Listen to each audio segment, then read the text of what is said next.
എല്ലാവർക്കും നമസ്കാരം. ചില നക്ഷത്രങ്ങളുണ്ട്. ലക്ഷ്മി ദേവിക്ക് പ്രിയപ്പെട്ടവരായിരിക്കും ഇവർ. ലക്ഷ്മി കടാക്ഷമുള്ള ഇവർ ഉയർച്ചയ്ക്ക് വേണ്ടി നന്നായി പ്രവർത്തിക്കുന്നവരായിരിക്കും. കുറച്ച് ബുദ്ധിമുട്ടുകൾ സഹിച്ചിട്ടായാലും ഇവർക്ക് വിജയം ഉറപ്പായിരിക്കും. ആഗ്രഹിച്ച കാര്യങ്ങളെല്ലാം ഇവരിലേക്ക് എത്തിച്ചേരും. സൽസ്വഭാവികളായിരിക്കും ഈ നക്ഷത്രങ്ങളിലെ ഭൂരിഭാഗം പേരും.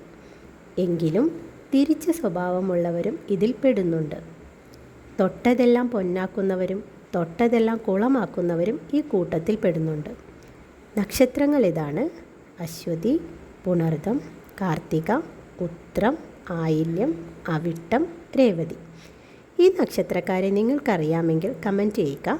പുതിയ വീഡിയോകൾ ലഭിക്കുന്നതിന് വേദിക് സീക്രട്സ് ഒന്ന് സബ്സ്ക്രൈബ് ചെയ്ത് വെച്ചേക്കുക. അടുത്തൊരു വീഡിയോയുമായി വീണ്ടും വരുന്നതായിരിക്കും. നന്ദി, നമസ്കാരം.